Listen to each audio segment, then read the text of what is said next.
I'm Kenneth, a relationship coach and a psychotherapist. Don't go through a breakup alone.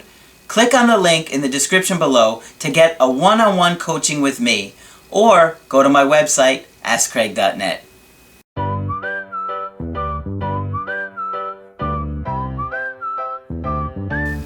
Hi there, I'm Kenneth, and in this video I'm going to be talking to you about, was his ex feeling trapped? So, there are two major fears in a relationship. Fear of being abandoned and fear of being smothered. In this video, I'm going to be talking about a guy who was dating a woman who he had just proposed to. Shortly after the proposal, she broke up with him. So, what I want to know is, was she feeling trapped? This video will help you understand what is going on in a relationship and how your partner may be feeling trapped all of a sudden.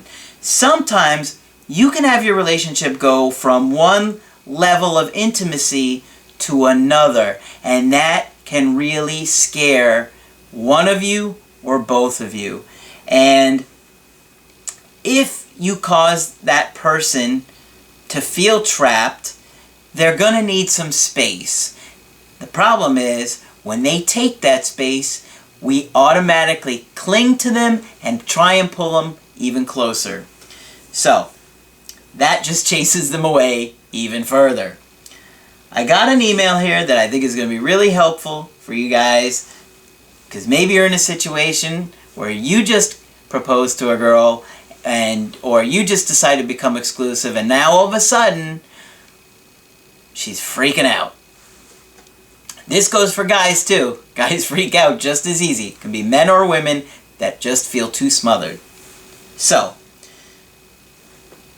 he goes to say, I had just proposed about 3 weeks before we broke up, and she had said yes. She seemed very happy and sincere. So think about this. 3 weeks after he got engaged, she's telling him, I want to spend the rest of my life with you. And then 3 weeks later, we need to break up? Doesn't add up, does it? He said, I was pretty blindsided. I had a feeling in the pit of my stomach that something was wrong, which is a good sign. You could sense in your gut that there was something there. And like my video that talks about, always go with your gut. It's a good video, by the way. You knew something was up. You could sense it. Because sometimes, and a lot of times, you don't need somebody to tell you something's wrong. You can look at them and see that something's wrong. If you're emotionally attuned to them and you're looking at their body language, the way they talk, the way they're acting, you can see that something's bothering them. So he says he talked to her last week because they were on the same phone bill under the same name, and she was asking how much she was going to pay or he was going to pay in the bill. But then she asked, how is he doing? He said, I'm doing okay, thanks for asking. So that's a good sign, because at least she shows that she cares. Because sometimes in a situation like this, the person might act like they don't even care about you anymore. But she's asking how he is. Could have been just to be cordial. But I think she probably does care about this guy. He said that there was a fair amount of crying on both ends. And he made a couple of attempts to figure out what he did wrong or could have done differently, but he's not sure, and he had no luck. We were living together for the last year and a half, and I moved out a week ago on the 19th after she broke up with me. We were engaged for about 3 weeks, and I let her keep the ring. The question is, where do I go from here? What do I do to ensure that she makes positive contact at some point? How do I make her see that I can be an even better man than I was when we first met, and that we can have an even deeper and more loving connection than we ever had? Well, I would say in your situation, I would let her reach out to you, because, you know, getting engaged can really freak somebody out, and they might just need a little time and space to digest that. So any effort that you make to contact her or to reach out might make her back away even further. So I would say in this situation, you need to let her come to you. He said, I went no contact last Sunday and have been trying to focus on myself and the things I have to do.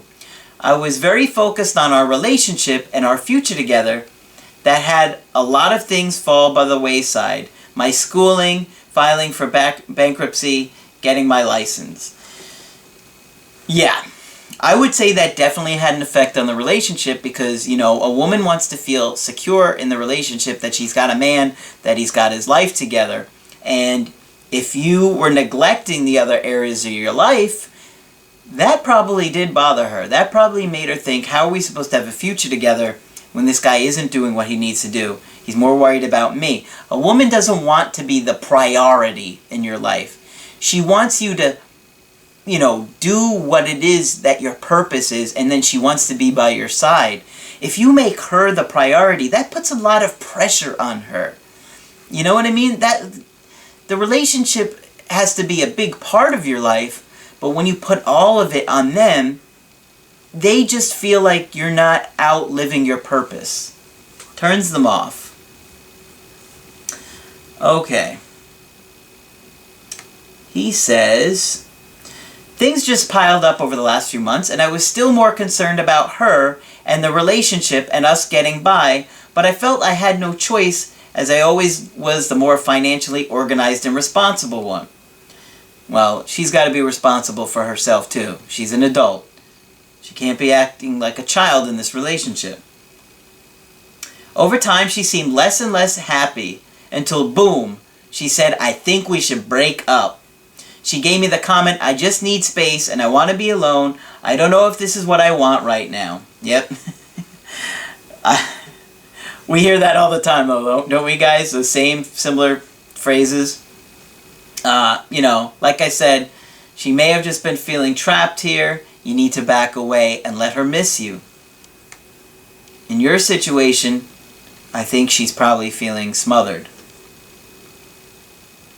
He said, what threw me off was as early as 6 months into the relationship, we were already talking about getting engaged and what our kids would look like.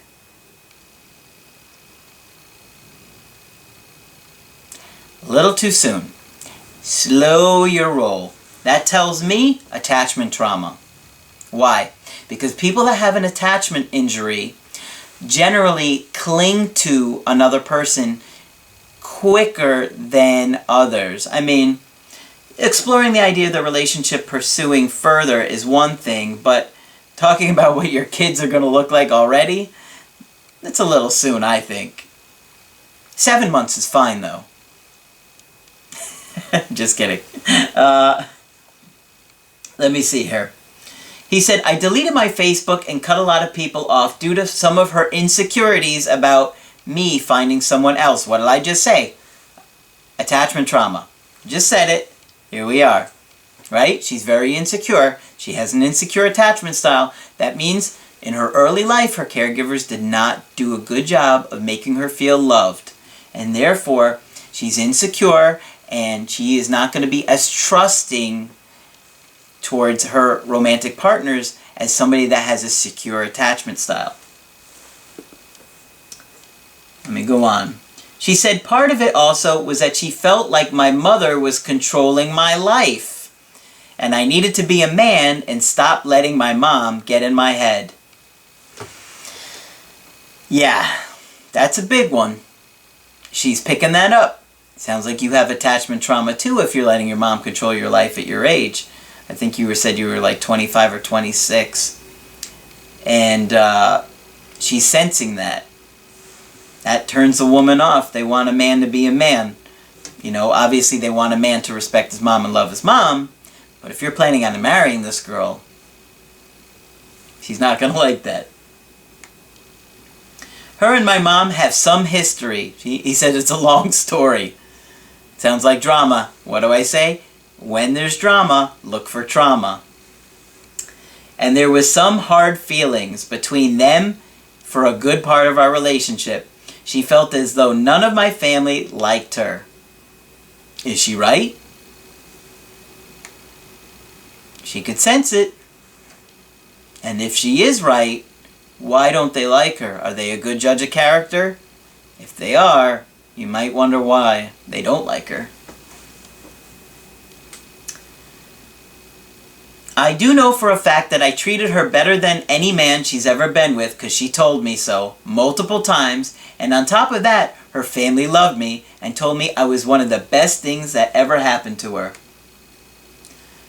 Sounds like her family cares about you. That's good. I apologize. I know I'm leaving a whole lot of details out due to the anxiety I'm experiencing, which, as I'm sure you know, is pretty intense and constant. Yes, I absolutely understand.